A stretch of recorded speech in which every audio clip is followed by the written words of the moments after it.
कल वन जैन को एक फैमिली आई थी यहां पर। उन्होंने एक सवाल पूछा, बोला समर्पण एक ही बार होता है कि हर दिन होता है? आपको पता है ये हर दिन होता है। ये ऐसा नहीं है कि आपने एक दिन किया और ये सब डन, इट्स ओके। आप जानते हो क्यों हर दिन करना पड़ता है? क्योंकि हर दिन हमारे विचार बदलते हैं, हर दिन हमारी जो चॉइसेस हैं चेंज होती रहती हैं। आप देखिए, आप में से कुछ लोग कुछ कंपनी का फोन नहीं यूज करते हैं क्योंकि आपको पता है उनका सॉफ्टवेयर अच्छा नहीं है, अब आप उनसे अच्छा यूज करते। तो इंसान की चॉइसेस है ना, बदलती रहती है। इसलिए आप ये कभी नहीं कह सकते कि मैंने अपना जीवन 2-3 साल पहले खुदा को दे दिया था, now I am a Christian. जी नहीं, आपको हर दिन प्रभु के सामने समर्पण करना पड़ता है।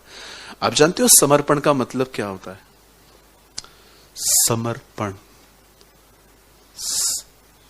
इंग्लिश में क्या कहेंगे? सरेंडर। जानते हो समर्पण क्या होता है?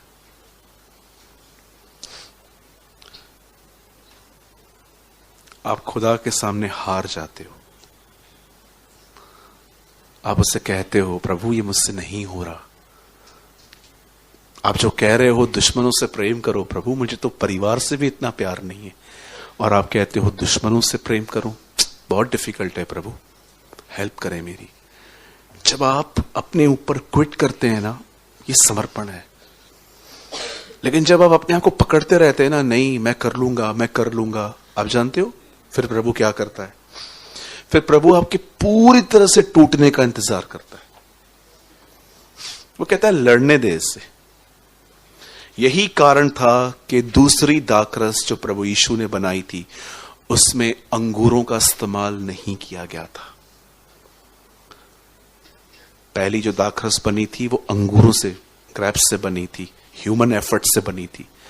लेकिन जो दूसरी दाखरस थी उसमें अंगूर यूज नहीं किए गए थे, सुपर नेचुरल वे से बनी थी वो।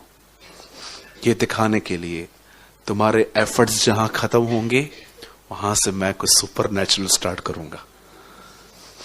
आप समझे? लड़ना बंद कर दो खुद से। बोलो बाजू वाले को, अपने आप से लड़ना बंद कर दो। मैं करूंगा। आज से बहुत साल पहले प्रभु से एक वादा किया गया था एक व्यक्ति ने, मैं आपके लिए जेल में भी जाऊंगा, बंदी गृह में, मरने के लिए भी तैयार हूं। सबसे पहले यही भागा, है ना? कुछ नहीं होता।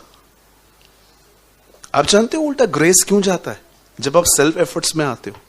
तुम जो व्यवस्था के द्वारा धर्मी ठहरना चाहते हो, मसीह के अनुग्रह से दूर हो गए हो, पॉल कहता है। व्यवस्था क्या है? सिर्फ 10 आज्ञाएं? No, it's a system. एक सिस्टम है कि मुझसे अलग होके पवित्र होके दिखाओ।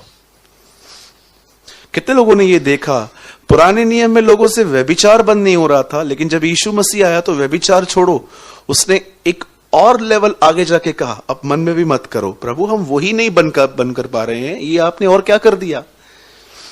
जीसस ने स्टैंडर्ड इतना हायर कर दिया कि अब जंप मार के भी नहीं पहुंच पाओ।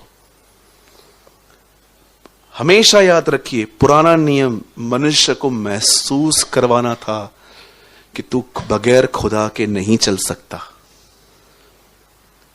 राइट? कितने लोग समझे? समर्पण एक दिन में होता है? हर दिन करना पड़ता है। हर दिन आपको कुछ समय घुटनों पे आके प्रभु से कहना चाहिए, प्रभु मैं शैतान के सामने तो कभी नहीं हारूंगा, लेकिन मैं आपके सामने ये कहना चाहता हूं, प्रभु मुझसे नहीं होता। ओके? कितने लोग समझे? चाबी है ना बड़ी बड़ी।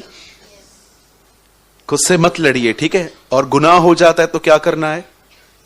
मैं पापी, मैं पापी, मैं पापी। क्या करना है? बोलो बाजू वाले को, आप पापी नहीं हो।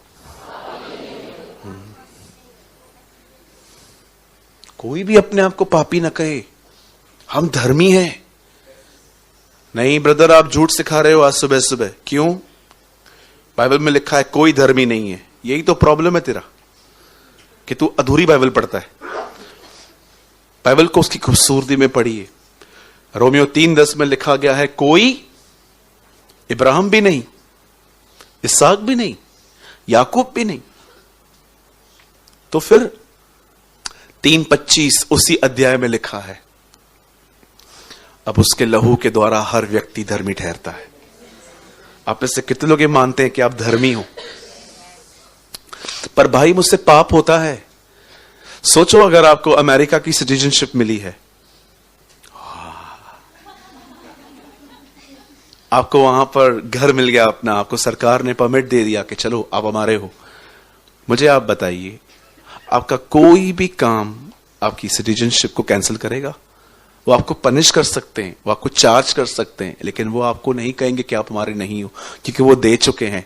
एक देश इतनी ज्यादा ताकत रखता है तो वो खुदा जिसने हमें धर्मी कहा है, हमारी थोड़ी बातों को देख के कहेगा तेरा धर्मीपन कैंसिल। इसीलिए याकूब में लिखा गया है, परमेश्वर हर एक वरदान ऊपर से अर्थात ज्योतियों के पिता की ओर से है। उसके बाद लिखा है, और उसमें कोई अदल बदल और कोई श्राप नहीं पड़ सकता। वो सेम है, उसमें कोई चेंज नहीं हो पाता। मैंने उद्धार पाया था, मैं उद्धार पा रहा हूं, मैं उद्धार पाऊंगा।